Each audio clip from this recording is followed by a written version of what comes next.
Have you ever begged for help in the middle of a breakdown and then felt a second wave of pain when doubt whispered that none of it works? Have you ever wanted to believe in karma and compassion, but the moment life did not go your way, you felt betrayed by the whole idea of justice? Welcome back to the channel. Today we are going to talk about a question people ask out loud and even more people ask silently. Is the Buddhist path actually effective? Does practice really change anything? Does karma really work? Does chanting or meditation or making offerings do anything at all? But I want to flip the question in a way that might sting at first and then free you. The real question is not whether the path is effective. The real question is whether we are practicing the causes that create the results we keep demanding. Not whether the bell can ring, but whether we actually strike it. Not whether wisdom exists, but whether we are willing to live it when it costs us comfort. Not whether compassion is real, but whether we choose it when our ego wants revenge. Here are the main ideas we are going to carry through this long story today. The Buddhist path is not a vending machine. It is not a way to outsource your life to the universe. It is a training of mind and heart based on cause and effect. When you want the fruit, you must plant the seed. And when you want the harvest, you must water the soil. Also, sincerity matters. Not as a performance, but as alignment. If you keep a divided heart, you keep a divided outcome. If you recite with your mouth while your habits keep hurting people, your life will keep producing the same pain. Now let me tell you a story. It is not a story about a perfect practitioner. It is a story about someone painfully ordinary. Someone who tried everything and still felt empty. Someone who wanted the blessings but wanted to skip the inner transformation. If you recognize yourself in this story, do not feel ashamed. Recognition is the beginning of awakening. There was a man I will call Aaron. Aaron was not anti-religion. He was not cynical by nature. In fact, he was the kind of person who wanted to believe. He wanted something stable in a world that felt like it could collapse without warning. He wanted protection. He wanted meaning. He wanted a way to calm his anxiety that did not require pretending he was fine. Aaron grew up hearing pieces of Buddhist language the way many people do. Karma, merit, compassion, repentance, blessings. He heard that good deeds bring good results and that the mind shapes destiny. He heard that chanting a sacred name or reciting a sutra can protect you and purify you. So when life hit him hard, he did what many people do. He reached for the path the way a drowning person reaches for a rope. It started with a season of losses. Not one dramatic tragedy, but a series of small collapses that slowly broke his confidence. A relationship ended. A job promotion fell through. A parent got sick. His savings thinned. His sleep turned shallow. His patience turned sharp. One night he sat alone on the edge of his bed with his phone glowing in his hand. His chest felt tight. His mind felt like a crowded room where everyone was shouting. He whispered a prayer into the dark. Please help me. Please. Then another voice rose up right behind the prayer. A bitter little voice that said, what if none of this works? That second voice hurt almost more than the original pain, because it made him feel foolish, like a child begging the sky, like a person talking to an empty room. And this is the moment many people recognize. When you are desperate, you want faith. But when you do not get instant results, you feel betrayed. You begin to think karma is unfair. You begin to think the universe plays favorites. You begin to think the teachings are just words. Aaron did not quit immediately. Instead, he doubled down. But he doubled down in the way that keeps people trapped. He treated practice like a transaction. He started searching for what he called the most effective method. He listened to different teachers online. He tried different chants, different rituals, different temples. He bought books. He bought beads. He downloaded apps. Every new method gave him a short rush of hope. Like a new medicine bottle in the cabinet. Like a fresh promise. But after a few days, he would look at his life and think nothing changed. The stress was still there. The conflict was still there. The sickness was still there. The bank account was still tight. His partner was still gone. His mind was still restless. So the hope would collapse and turn into irritation. And irritation would turn into complaint. He started saying things like, I have been so devoted, why is nothing happening? I am doing all this practice and the path is not effective. What he did not realize was that he had turned practice into a scoreboard. He was counting actions but not transforming the intention behind actions. He was collecting rituals but not cultivating wisdom. He was trying to force results without meeting the causes. In Buddhism, there is a very simple principle that becomes revolutionary when you actually accept it. Causes lead to results. If you want a result but refuse the cause, you will suffer. If you keep planting thorns, you will keep bleeding. If you keep feeding anger, you will keep burning. Aaron wanted blessings, but he was still living in habits that create suffering. He would finish a long recitation and then immediately explode at his family. He would bow in front of a statue and promise compassion, and then walk outside and argue aggressively with strangers over tiny inconveniences. He would talk about karma while lying to protect his image. He would make offerings and then resent people for not appreciating him. None of this made him evil. It made him untrained. And the path is about training. But Aaron did not see that yet. He only saw the outer effort. He believed effort should purchase results. There is an old metaphor that explains this perfectly. Imagine a great bell hanging in a temple. The bell is real. The bell is powerful, but it will not ring itself. It rings when you strike it. If you strike it strongly, it rings strongly. If you strike it lightly, it rings lightly. If you never strike it, you cannot complain that the bell is silent. Many people look at the bell and accuse it of being fake, but they never struck it. Or they touched it with a feather and demanded thunder. Aaron was touching the bell with a feather. He wanted the sound of awakening while keeping the habits of suffering. Then something happened that pushed him into a deeper crisis. His father had a health emergency.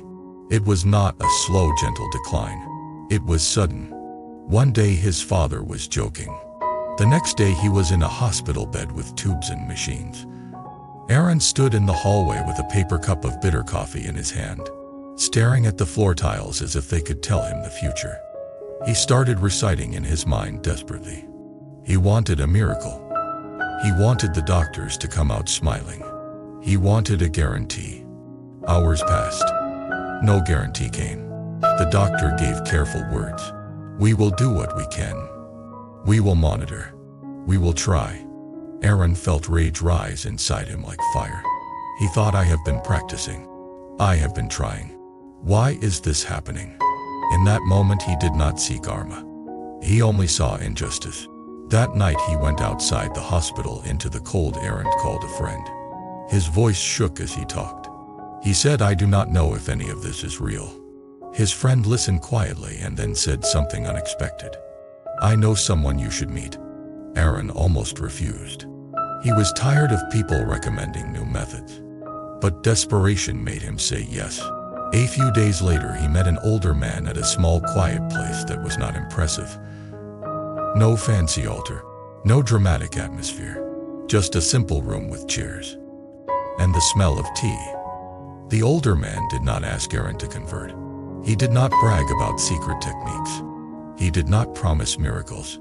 He simply looked at Aaron with calm eyes and asked a question that cut through everything. What are you actually asking the Dharma to do for you? Aaron started listing problems. My father is sick.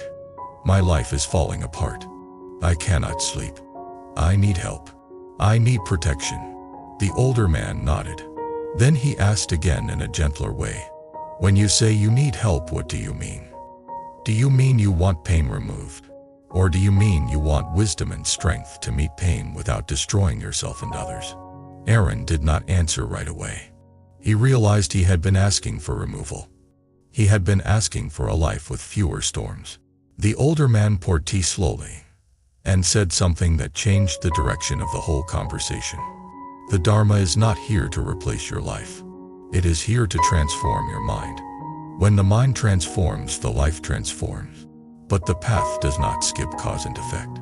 It goes through it. Aaron felt defensive. He said, so you are telling me it will not help my father? The older man did not argue. He said, your father is a living being under the law of impermanence. We all are. The path does not cancel impermanence. The path teaches you how to live with impermanence without turning it into hatred and despair. It also teaches you how to create good causes. Some causes mature quickly. Some mature slowly. Some are too late for a specific event but still shape the next chapter. Aaron felt tears push behind his eyes, because he realized how childish his bargaining had been. Not childish as an insult. Childish as a description of the desperate heart. Please fix it now. The older man continued. You keep asking if the Dharma is effective. Let me ask you something. In the moments you are angry, do you practice right speech? In the moments you are afraid, do you practice mittolerance? In the moments you want to control, do you practice letting go? In the moments you want to blame, do you practice compassion? Aaron stared at his tea. He knew the answer. He had been practicing only in the safe moments, in the quiet corner moments, in the ritual moments, not in the real-life moments where karma is forged. The older man said most people do practice like this. They create a tiny box called spiritual time. They chant in the box. They bow in the box. They meditate in the box. Then they leave the box and return to the same greed, anger, and ignorance. Then they complain that the Dharma is not effective. He said the real practice is not limited to a time box. The real practice is the training of body, speech, and mind every moment. Aaron felt exposed, but he also felt strangely relieved. Because for the first time someone was not promising him magic. Someone was giving him a path that made sense. The older man offered Aaron a simple framework. Not complicated philosophy. A daily way to test whether the Dharma is alive in you. He said every day you will face moments of desire, moments of irritation, moments of confusion. These are the three poisons in daily clothing. When desire arises, you practice contentment and generosity. When irritation arises, you practice patience and compassion. When confusion arises, you practice mittelstons and right view. Aaron asked how. The older man said, do not start with heroic vows. Start with a small but real vow. 1 moment per day you will interrupt your usual reaction. Just one. Aaron was skeptical. 1 moment seems too small. The older man smiled. 1 moment is a seed. Seeds become forests, but only if you plant them. That night Aaron went back to the hospital. His father was still weak. The machines still hummed. The smell of disinfectant still filled the hallways. Nothing outside changed. But Aaron carried a new question inside. Instead of demanding a miracle, he asked, what cause can I create right now? He sat by his father's bed and held his hand. He recited softly, not as a threat to reality, but as a way to steady his own mind. He watched his breath. He watched fear rise and fall. Then a nurse came in and said something that felt rude. It was not meant to be cruel. It was a rushed sentence from someone exhausted. But Aaron heard it as disrespect. The old pattern flashed. His chest tightened. His mouth prepared a sharp response. Then he remembered the vow. 1 moment. He paused. He felt his feet on the floor. He felt the breath. He looked at the nurse with human eyes. He saw fatigue. He saw stress. He saw someone trying to do their job under pressure. He chose a calmer voice. He asked a clear question without attack. The nurse softened. The room softened. The moment passed without damage. That was the first time Aaron tasted the Dharma as something real. Not an abstract promise. A real shift in karma. A moment that could have produced conflict instead produced cooperation. He walked out of the room and felt something like quiet power. Not excitement. Not relief. By calm respect for cause and effect. He realized this is what it means for the Dharma to be effective. It changes what you do with your mind. And what you do with your mind changes what you do with your life. Over the next weeks, Aaron practiced the 1 moment vow. Some days he failed. Some days he remembered too late. Some days he reacted and then regretted it.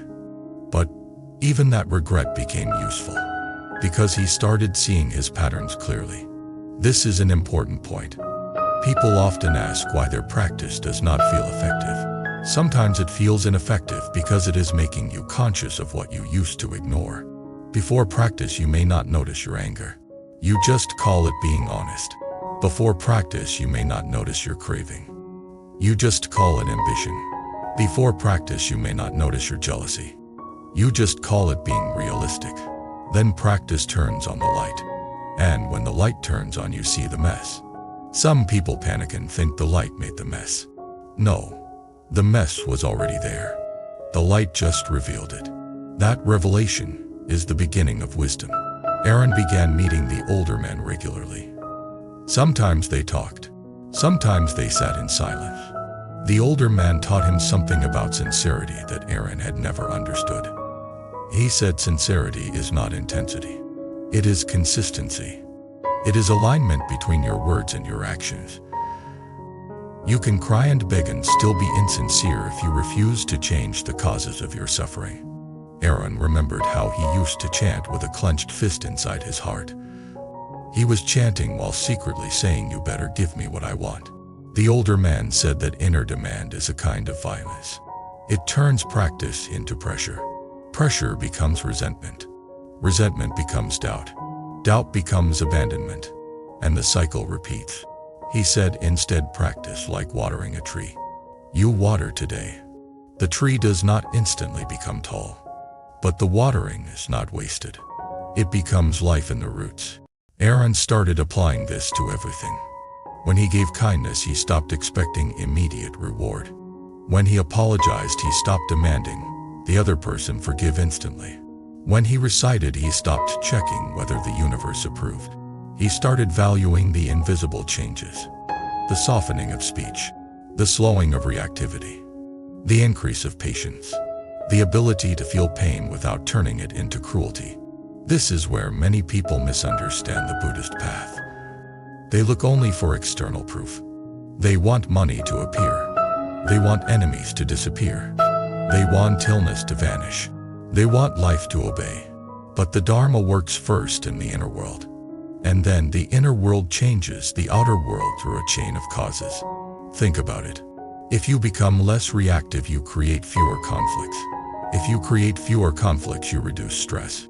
If you reduce stress, you sleep better. If you sleep better, your health improves.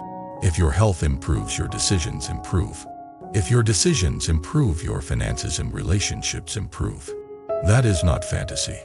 That is cause and effect. The Dharma is effective because it trains the most powerful factor in your life, the mind that chooses.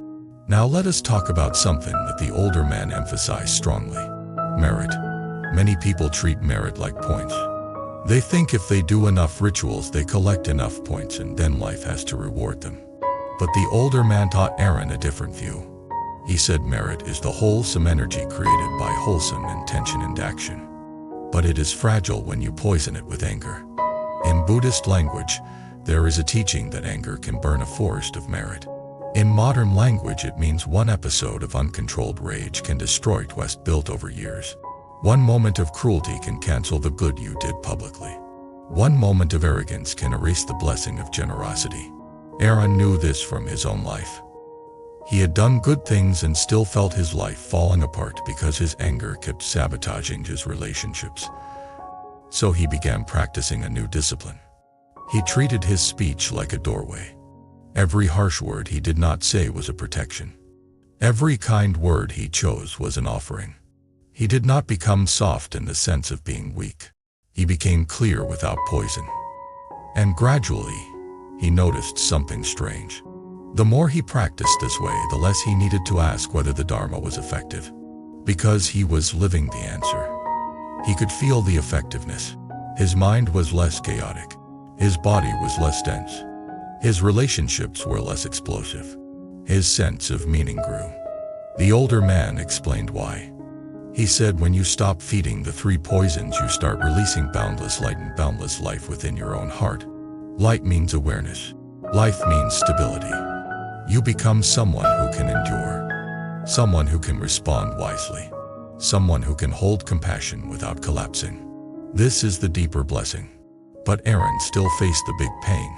His father improved slightly and then worsened again. The doctors were cautious. The future was uncertain. Aaron felt fear return in waves. He still wanted a miracle. He still wished impermanence would take a break. One night, his father woke up confused and irritated. He spoke harshly to Aaron. He accused him of not caring enough. It was not logical. It was pain speaking through a tired mind. Aaron felt the sting. He felt the old anger rise. I am here every day. How dare you? Then he remembered something the older man said. When someone is drowning, they grab you. Do not hate them for grabbing. Learn how to hold without drowning too. Aaron breathed. He softened his voice. He said, I am here. I love you. I am scared too. His father started crying. The harshness melted into vulnerability. Aaron held him. Later, Aaron sat alone and realized something. If he had reacted with anger, that moment would have become trauma. It would have become regret. It would have become a scar in the heart. Instead, it became a moment of compassion, a moment of reconciliation, a moment of warmth inside a cold season. That is the Dharma being effective, not by controlling the outcome of illness, but by transforming the quality of relationship inside the illness.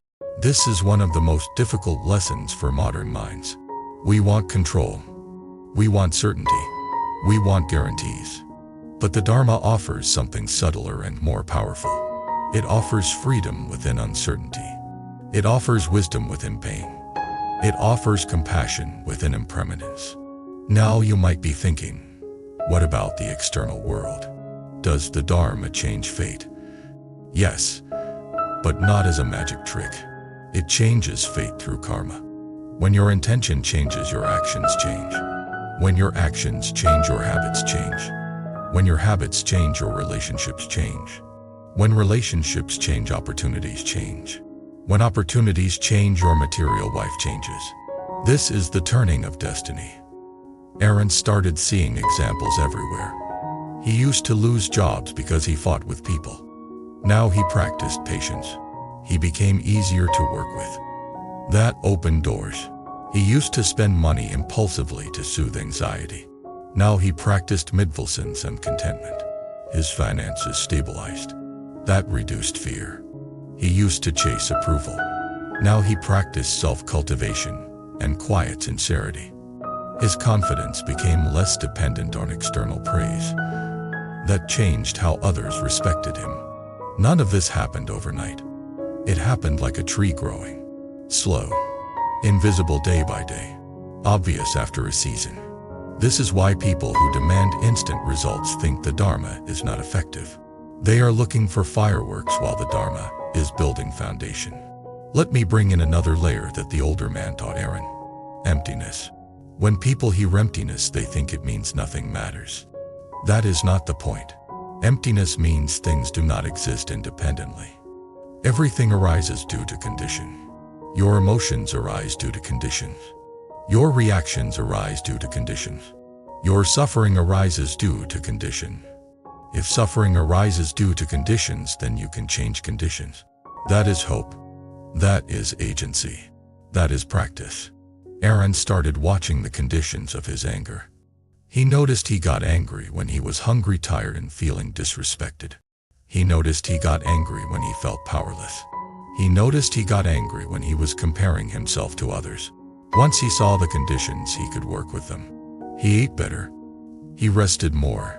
He stopped certain online habits that triggered comparison. He practiced humility. He practiced gratitude. This is practical Dharma. The older man also taught him about compassion in a way that surprised him. He said compassion is not only kindness to others. It is also an intelligent way of living because it reduces the enemy-making habit. When you live with hostility, you create hostility. When you live with compassion, you reduce unnecessary conflict. Aaron thought of all the stress he created by needing to win every argument. He realized he had been paying for ego with peace. So he practiced letting go. Letting go is not weakness. Letting go is wisdom. It means you release what harms you. The need to be right. The need to control. The need to punish. The need to impress. The more Aaron practiced letting go, the more he felt his life lighten. And then something unexpected happened. His father asked him one evening why he seemed different. Aaron was quiet for a moment, and then said, I think I used to pray for the world to change. Now I am learning to change what I bring to the world. His father nodded slowly. He said, I wish I learned it that earlier. That sentence hit Aaron deeply, because it revealed another truth. The Dharma is not only about fixing problems. It is about not wasting a life. A life can be wasted even with comfort if the heart never awakens. A life can be meaningful, even in hardship, if the heart cultivates wisdom and compassion. Now let me talk to you as if you are sitting across from me with your own private doubt. You might be thinking, I tried practice. I chanted. I prayed. I went to a temple. I still suffered. So is the Dharma not effective? Here is the honest answer. Practice can be real and still life can be hard. Because impermanence is real. Because past karma ripens. Because the world is complex. Because other people's choices affect conditions too. But the question is whether practice changed your mind and your action. Did it make you more mindful? Did it make your speech kinder? Did it reduce your greed? Did it soften your anger? Did it clarify your priorities? Did it help you stop creating new harm? If the answer is yes, then the Dharma is effective even if the external situation is still unfolding. If the answer is no, then the issue may not be the Dharma. The issue may be that practice stayed in the ritual box and never entered the living moments. I want to give you a picture. Imagine someone who reads about fitness and buys equipment and posts about workouts. But they never change what they eat and they never consistently move their body. Then they look in the mirror and say fitness is not effective. That sounds absurd. But spiritually, we do this every day. We want the result without the cause. We want the blessing without the discipline. We want the protection without the ethical foundation. We want the peace without the letting go. The Buddha taught a path, not a shortcut around reality. The path is training. Training attention. Training intention. Training speech. Training action. Training the heart. Now let me continue Aaron's story because there is a moment that will bring everything together. One morning his father took a turn for the worse. Aaron got the call early. He rushed to the hospital. His hands shook as he filled out papers. His mind started making 1,000 futures. In the room his father looked small. His breathing was shallow. Aaron sat there feeling helpless. The old desperation rose. Please, anything. Then he remembered the older man saying the deepest refuge is not a guarantee. It is the stable mind that can meet whatever comes without becoming hatred.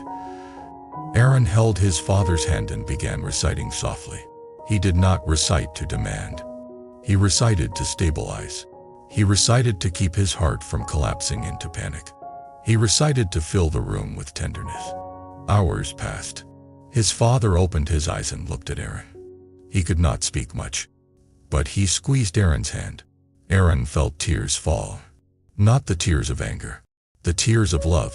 In that moment, Aaron understood something beyond words. Even if the outcome is lost, this moment is not meaningless. The quality of mind matters.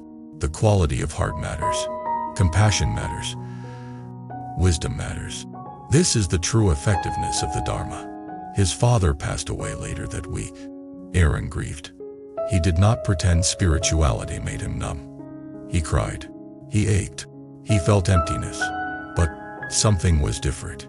He did not turn grief into bitterness. He did not turn grief into blame. He did not use grief as an excuse to hurt others. He used grief as a teacher. He saw impermanence directly. He saw how precious a single day is. He saw how foolish it is to waste time on hatred and pride. He felt a deeper vow rise in him. Not a vow to demand blessings.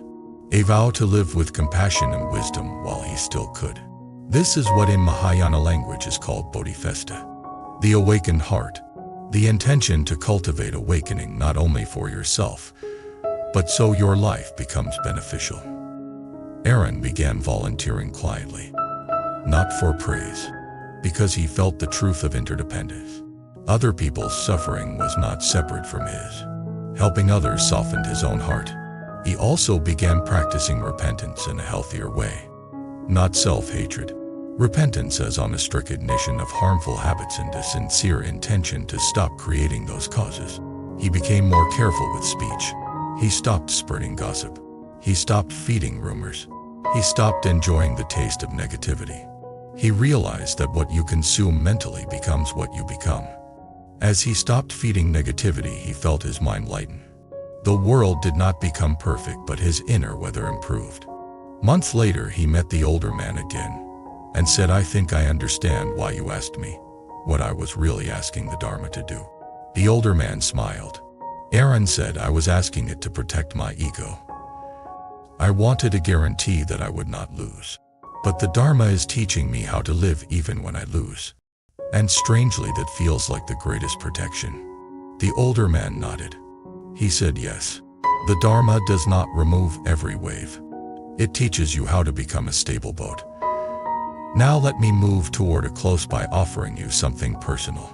I have spoken to so many people who are at war with this question of effectiveness. They say, "I tried. I did the rituals. I still suffer." And when we talk longer, we often discover the same thing. They practiced like a person knocking on a door with no hand. Their mouth moved, but their habits stayed the same. Their prayers were sincere in emotion, but not sincere in action. They wanted blessings while feeding the causes of suffering. They wanted peace while keeping the addiction to conflict.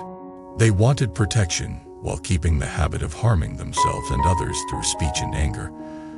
The moment they start practicing in the real moments, everything changes. Not instantly, but steadily. Practice becomes less like asking and more like becoming. Becoming more mindful. Becoming more compassionate. Becoming more honest. Becoming more patient. Becoming more content. Becoming more wise. And those qualities create a different life. I have seen relationships heal not because the other person magically changed, but because one person stopped reacting with poison. I have seen finances stabilize not because money fell from the sky, but because craving stopped driving decisions. I have seen health improve not because illness vanished instantly, but because stress reduced and discipline increased. I have seen grief become love rather than bitterness because someone learned to sit with pain with mindfulness. That is the Dharma being effective. Now I want to offer you a simple test you can do today. One test. No dramatic vows. The next time you feel anger rising, choose one breath before you speak. Feel your breath. Feel your feet. Notice the story in your mind. Then choose right speech. Speak with firmness if needed, but do not poison the moment. If you do this once, you are striking the bell. If you do it again tomorrow, you are striking the bell again. In time, the sound will be undeniable. Not as supernatural fireworks, but as a life that becomes less dominated by suffering. Before we end, I want to circle back to the question we started with in a way that is gentle but honest. If you keep asking whether the Dharma is effective while refusing to practice the causes, then you will stay trapped in disappointment. But if you ask a braver question, the whole path open. Am I sincerely practicing the causes that lead to the results I want? Am I reducing greed, anger, and ignorance, or am I still feeding them every day? Am I using practice to avoid change or to support change? Am I treating the Dharma like a vending machine or like a training of awakening? If you live those questions, your life will answer you. Thank you for staying with me through this long story. If this touched something in you, I want you to share your experience in the comments. Have you ever felt doubt and what triggered it?